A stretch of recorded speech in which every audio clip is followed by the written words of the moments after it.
السلام علیکم، میں ہوں ہنا ملک. آپ دیکھ رہے ہیں اب کیا ہوگا. سردار ذوالفقار علی خان کھوسہ، ان کے بارے میں پہلے بہت کچھ اپنے انٹرویوز میں کہہ چکی ہوں. MNA کتنی بار الیکٹ ہوئے، بہت بار، کتنی دفعہ اسمبلی میں پہنچے گئے اور اپنے حلقے سے الیکٹ ہوئے باقاعدہ. تو یہ ہوتی ہے ایک اصل پہچان، ایک حقیقی معنوں میں ایک سیاستدان کی جو الیکٹ ہو کر اسمبلی تک پہنچتے ہیں. گورنر بھی رہ چکے ہیں، لیکن اور میں اگر ڈسکرائب کروں انہیں تو کہوں گی لائل، ڈیڈیکیٹڈ اور کمیٹڈ ورکر، سپورٹر، ساتھی پاکستان مسلم لیگ نون کے، میاں نواز شریف کے. اور کہتے تھے سردار ذوالفقار علی خان کھوسہ صاحب کہ میں مسلم لیگی تھا، ہوں اور ہمیشہ رہوں گا. جب بیچ میں کچھ اختلافات کی باتیں اڑی، خبریں آئیں اور پھر کہا گیا کہ واپس نون لیگ کے ساتھ تعلقات ٹھیک ہو گئے ہیں سردار صاحب کے. لیکن صحیح جو ثبوت ہے، صحیح معنوں میں حقیقی طور پہ لائلٹی اپنی پروف کرنے کا، ڈیڈیکیشن اپنی پروف کرنے کا اس پارٹی کے ساتھ، یہ اس وقت ہوا سردار صاحب کے ساتھ جب جلا وطن ہوئے شریف برادران، میاں نواز شریف صاحب اور میاں شہباز شریف صاحب.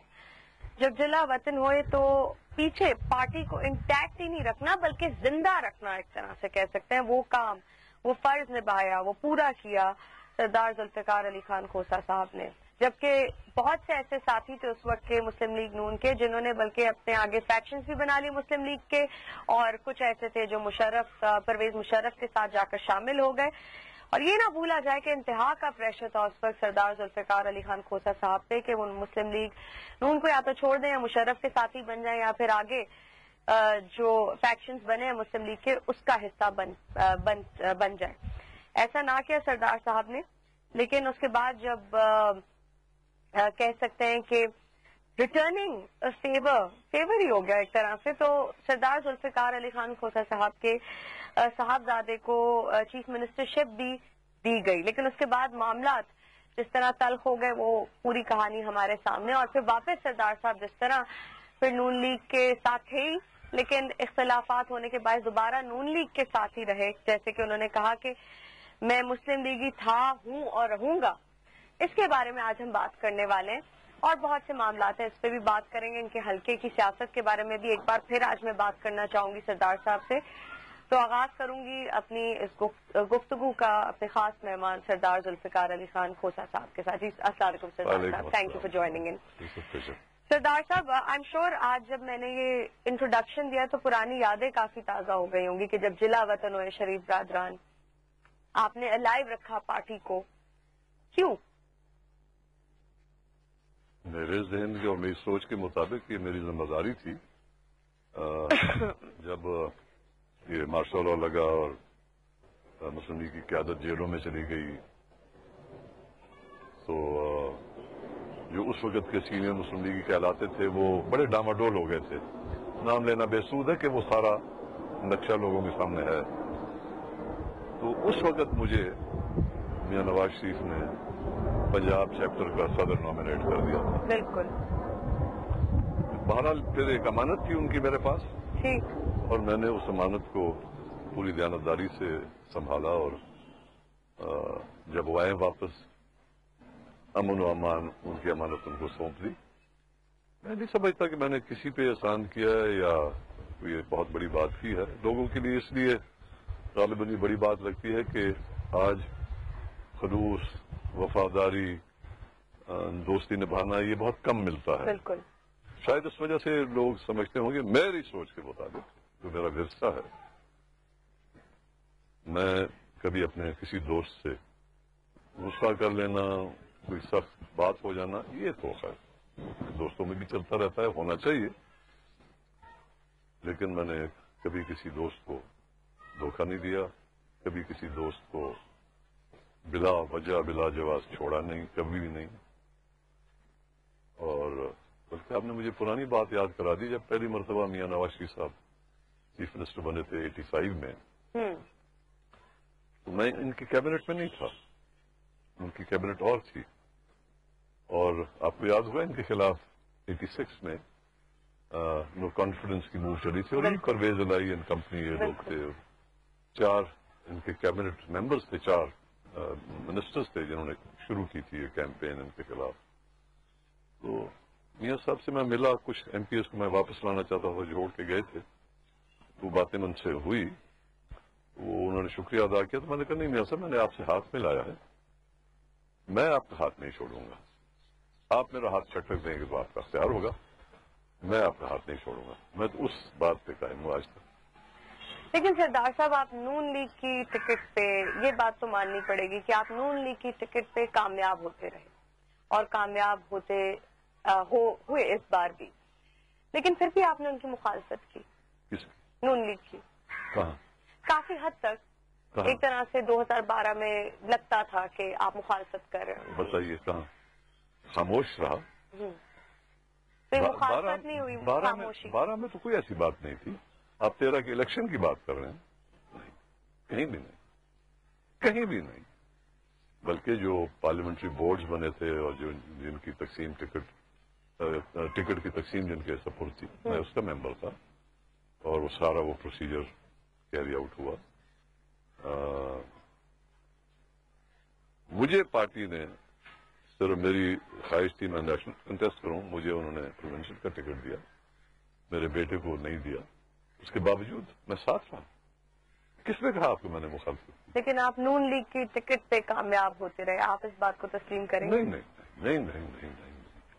85 تک تو نون لیگ کا وجود نہیں تھا. بالکل, وہ تو نہیں تھا, لیکن اس کے بعد کیونکہ I was one of the senior members of the party, تو مجھے نہیں رہے گی ٹکٹ پارٹی. ہمیشہ میں انڈیپینڈنٹ الیکٹ ہوتا رہا ہوں.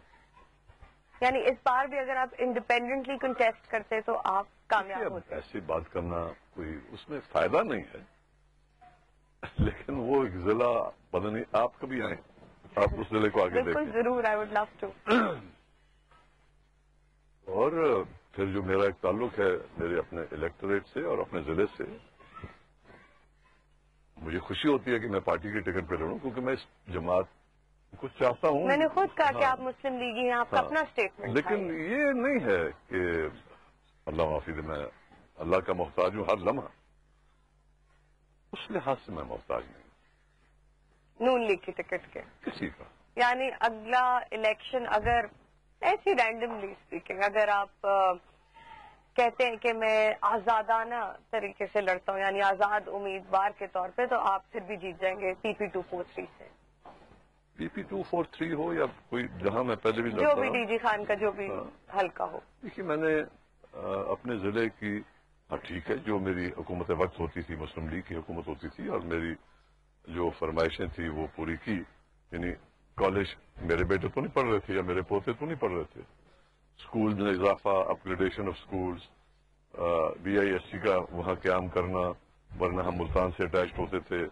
College of education, medical college, university, Dera Ghazi Khan university, polytechnic institute, یہ سارے ادارے بنے ہیں. کامرس کالج بنا ہے, کالج آف ایجوکیشن بنا ہے.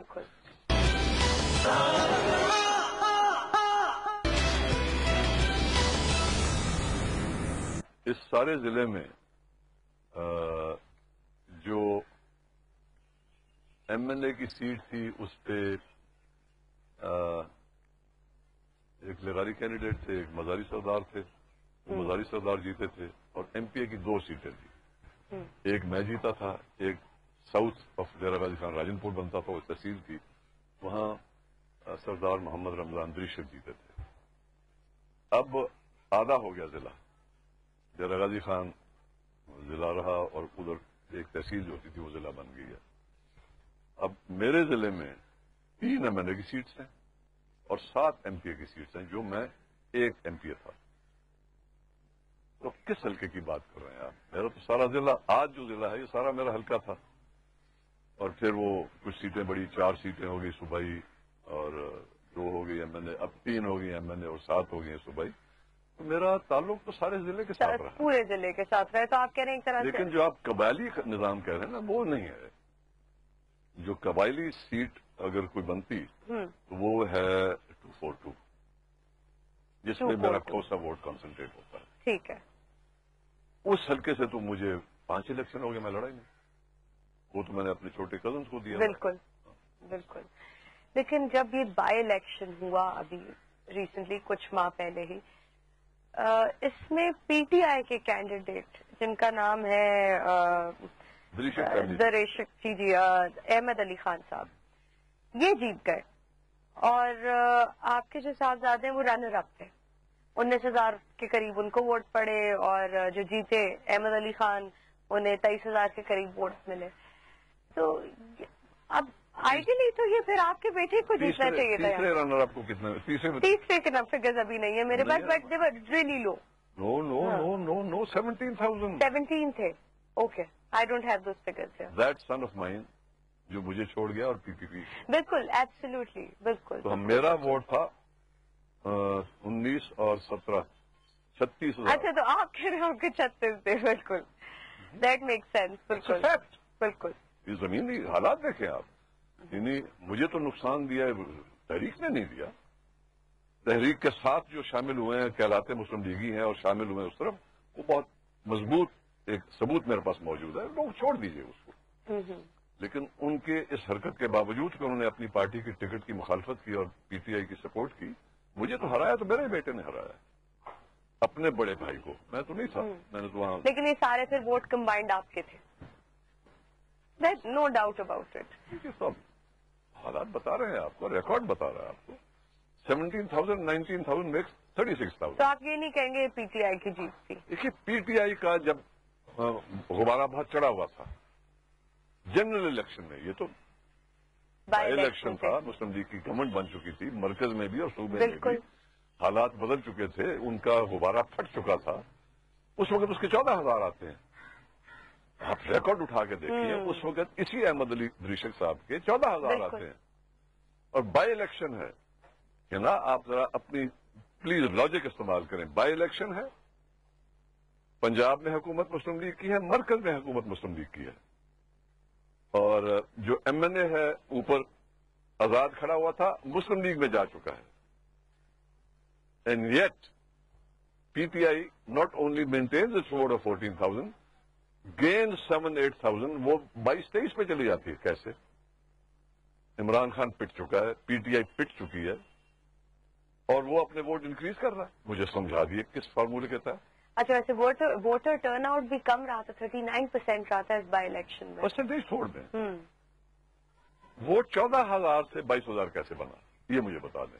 یہ آپ سمجھائیے نا، ہلکا آپ کا سردار صاحب. میں کہہ رہا ہوں کہ جن لوگوں نے مسلم لیگ کو جوائن کیا، ان لوگوں نے اس طرف ووٹ ڈلوایا.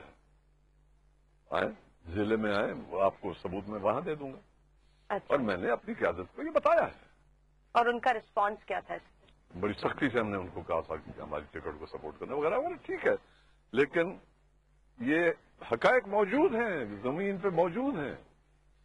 اور میں آپ سے لاجیکلی پوچھ رہا ہوں کہ 14,000 والا جنرل الیکشن میں لیتا ہے. 14,000 جب ان کا غبارہ بھی ہوا میں تھا کہ نہیں تھا؟ بالکل. پی ٹی آئی کا تب تو تھا نا، بالکل یہ سویپ کریں گے، یہ کریں گے، وہ کریں گے، کلین سویپ کریں گے. ہاں، وہ سویپ نظر آ چکی تھی، سارے ہو چکے تھے، اور وہ 14,000 سے 22,000 پہ چلا جاتا. مجھے اس کی لاجک سمجھا دیں. اچھا، آئی سینس لاٹ آف نیگیٹیوٹی جب آپ پی ٹی آئی کی بات کر رہے ہیں آپ کی گفتگو سے، کہ آپ جو پی ٹی آئی کے بارے میں ایک پرسیپشن بیان کر رہے ہیں کہ پارٹی جو ہے پرفارم نہیں کر پائی، آپ یہ کہہ رہے ہیں، ایسا لگتا ہے. If I am wrong then please correct me. Secondly آپ کہتے ہیں کہ پارٹی ایک طرح سے جو آپ کہہ رہے ہیں پٹ چکی ہے. کیا یہ بات ٹھیک ہے؟ الیکشن میں پٹ چکی ہے. میں آپ کو آپ کے سوال کے جواب میں کہہ رہا ہوں کہ بائی الیکشن کے بعد وہ پارٹی پٹ چکی تھی، الیکشن ہار چکی تھی. I should have use the word ہار چکی. پٹ کہہ دیا میں نے. وہ الیکشن ہار چکی تھی، تو اس کے بائی الیکشن اس کا ووٹ کیسے بڑھ گیا اس صوبے میں جہاں مسلم لیگ کی حکومت بن چکی ہے. But generally as a party, generally دیکھیے اس میں بہت کچھ کہا جا سکتا ہے. انہوں نے بھی دائیں بائیں سے لوگ کھینچے ہیں جو، اور کہا ہے، ان کی قیادت نے کہا ہے، میں نہیں کہہ رہا ہوں، آپ مجھے ڈینائی نہیں کر سکتے. اب ہمارے پاس ونرز آ گئے ہیں. تو آئیڈیالوجی تو نہیں ہے نا، پھر ونرز کی بات ہے نا. اب ہمارے پاس سیٹ جیتنے والے آ گئے ہیں. یہ کہا ہے یا نہیں کہا؟ وچ آئیڈیالوجی از دس؟ جیتنے والے تو سب چاہتے ہیں. پھر اگر مسلم لیگ پہ کسی نے اعتراض کیا کہ لوٹوں کو شامل کر دیا ہے،